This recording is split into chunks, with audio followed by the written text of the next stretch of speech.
Hello everyone, thank you for clicking on this video. My name is Steven Iovino, owner of Steven Sound. I've been getting back into making videos on this YouTube channel and I've been loving the response I have been receiving. I want to get back into making more videos here, but please subscribe, like, share this video if you know someone who needs assistance with their live mix, or check out my previous videos I've made as well. So today I want to talk about feedback, and it's something that's overlooked a lot by beginners when they're just getting into live audio. But in today's video, I'm going to show you two main tips on how to reduce feedback in your mix. I do want to say, if you are a more experienced live audio technician, this might not be the video for you, but please feel free to check out my other videos as well. I talk a lot about the Behringer X32 rack and other X32 models if you do need assistance with those devices. But today we're going to talk about feedback. And in case you don't know what feedback is, it's the high-pitched ringing sound you sometimes get when you're talking to a mic. A lot of people mistake it for a mic being too loud. A lot of people mistake it for clipping. But today I'm going to show you the two ways you can reduce feedback with a vocal mic, disregarding EQ, compression, and those other things. We're just gonna focus on the basics. So let me fire up my system here and I'll show you the two ways that you can help reduce feedback with your vocal mic. All right, so here is my mic setup for today's video. I've got a Shure SM58 that I'm talking into, XLR going to the board, and I've got a speaker right here that's live. So one of the biggest mistakes I feel like people make when they don't know how to fix feedback, especially beginners, is the mic placement compared to the speaker placement.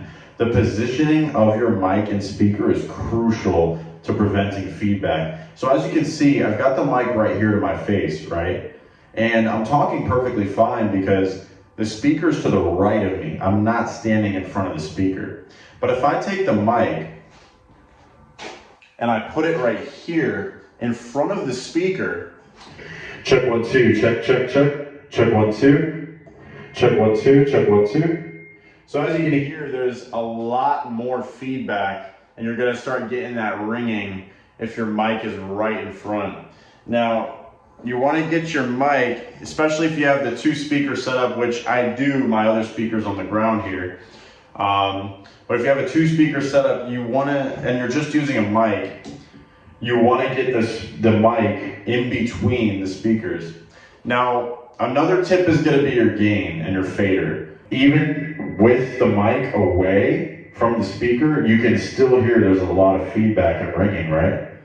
And that's because I've got the fader on this mic put all the way up to show you that effect.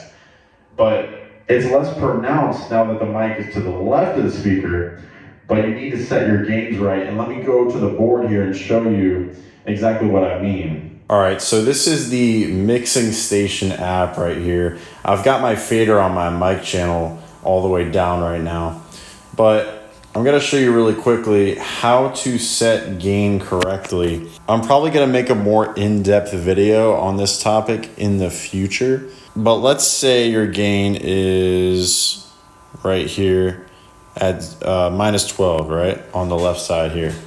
You're not gonna get anything, right?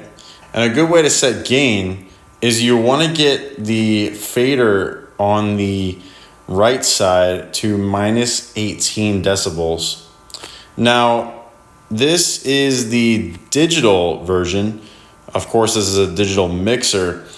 On analog mixers, the target would be 0, but on digital, it has switched to minus 18 decibels. So you're going to raise the gain there, and you should start to see minus 18 decibels as you push it up. That is the target range, but that right there would be good gain. And the reason you want to set it like this is so you can do your EQ, your compression, your effects, all based on that level. A lot of people say they mix at unity. I've watched some videos on the topic. I've seen people do it. It's not the move, right? Because sure, you can have your faders at the right levels physically on the board, but you're not actually having enough signal to go in and change the effects. So we've got a good gain right here. Now you're gonna see the channel fader on the right, and as I bring it up, you're gonna start to hear it in the speakers. And that's pretty good. I'm actually pretty close to the speaker to the right of me, but I'm not getting any feedback. Now, obviously, if I was to raise this high up, check 1, 2, check, check, check, check 1, 2. Now you're gonna start to get feedback.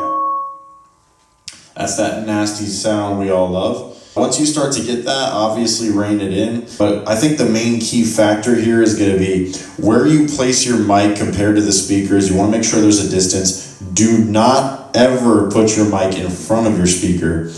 And you should be good to go in reducing the feedback with those two techniques. So those are my 2 methods to helping reduce feedback for beginners. There's more things you can do, and we can go into more advanced tips in a future video.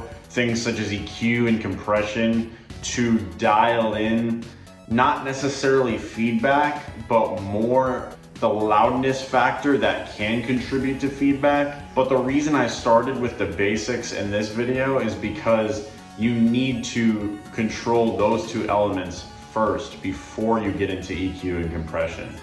Because if you don't have the basics, mixing in the future down the line is gonna be a way harder deal. Thank you everybody for watching this video. My name is Steven Iovino, again, owner of Steven Sound. Please like and subscribe and share this video.